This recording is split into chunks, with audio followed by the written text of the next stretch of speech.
स्वागत है आपका। आप देख रहे हैं न्यूज स्पेशल और मैं हूं आपके साथ प्रीति सिंह।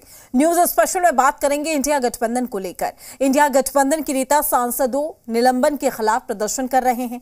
आज जंतर मंतर पर राहुल गांधी, खड़गे समेत कई दिग्गज इकट्ठा हुए। दूसरी ओर गठबंधन के नेताओं को भी एकजुट रखने की कवायद चल रही है। दरअसल आज राहुल गांधी ने बैठक के बाद से नाराज चल रहे नीतीश कुमार से बातचीत की। देखिए हमारी एक खास रिपोर्ट।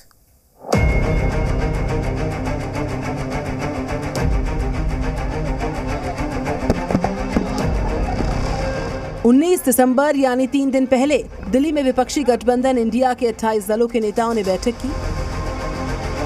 3 घंटे से ज्यादा देर तक मंथन चला, लेकिन निकला क्या? नेताओं की फिर वही नाराजगी, मान मनव्वल का वही दौर।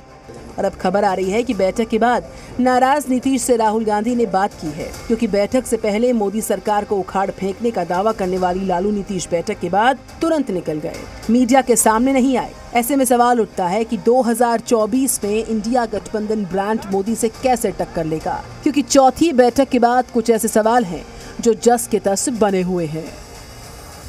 क्या बैठक के बाद कोई फॉर्मूला तय हुआ? जवाब है नहीं। क्या बैठक के बाद कोई चेहरा तय हुआ? जवाब है नहीं। क्या सीट बंटवारे पर कोई सहमति बनी? इसका भी जवाब नहीं। क्या सभी पार्टियां गठबंधन को लेकर खुश है? इसका भी जवाब है नहीं।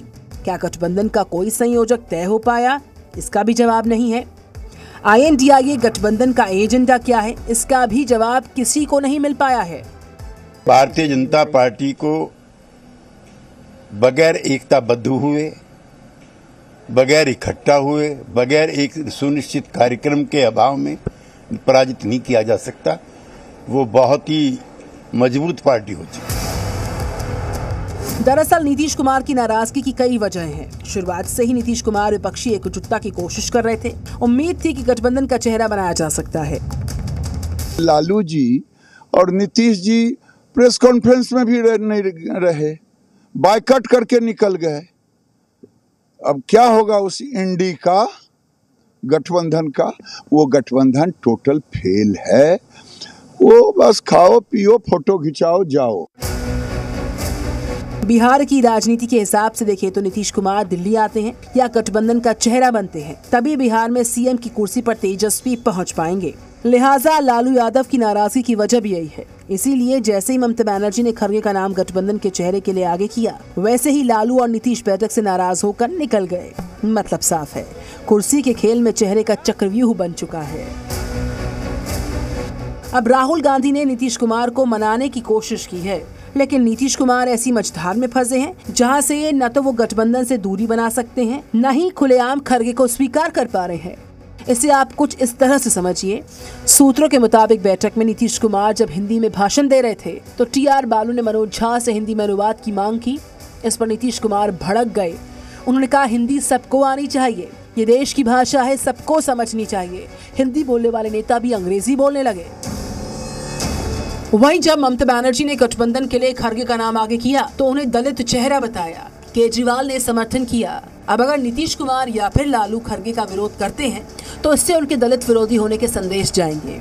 वैसे भी बिहार में उनके विरोधी जीतन राम मांझी और चिराग पासवान उनको दलित विरोधी होने का आरोप लगाते रहे हैं। देखिए, नीतीश जी का खड़गे जी के नाम पर बिफरना बहुत स्वाभाविक है भाई।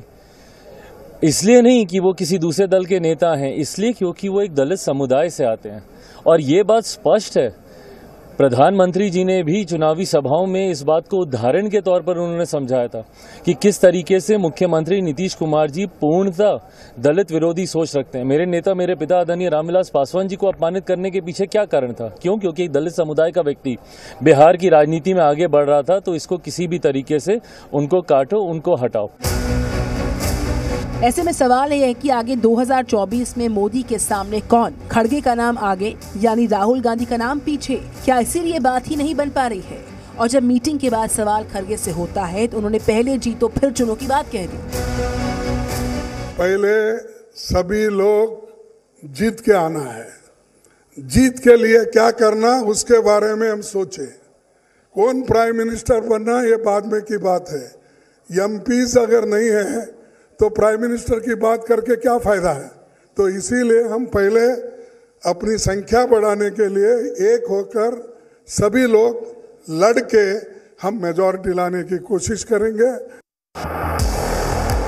खड़गे ने भले ही कहा हो कि पहले जीतो फिर चुनो, गठबंधन में खटपट की मुख्य वजह से सीट शेयरिंग, इसके लिए गठबंधन की ओर से 31 दिसंबर की डेडलाइन दी गई है। लेकिन क्या ये इतना आसान है? क्योंकि दिल्ली और पंजाब में केजरीवाल सभी सीट्स पर तैयारी कर रहे हैं। उत्तर प्रदेश में समाजवादी पार्टी का दावा है कि कांग्रेस का वजूद नहीं है। पश्चिम बंगाल में क्या सीट्स के समझौते पर ममता बनर्जी मानेंगी? तेलंगाना, कर्नाटक, बिहार में सीट शेयरिंग का फॉर्मूला क्या होगा? Main thing is that seat sharing discussion has to be started without any delay. That procedure will start immediately. इसीलिए फिर वही सवाल सामने आता है कि 19 दिसंबर की बैठक से मिला क्या? चेहरा कौन, संयोजक कौन और एजेंडा क्या होगा, नहीं मालूम किसी को। ब्यूरो रिपोर्ट, जी मीडिया।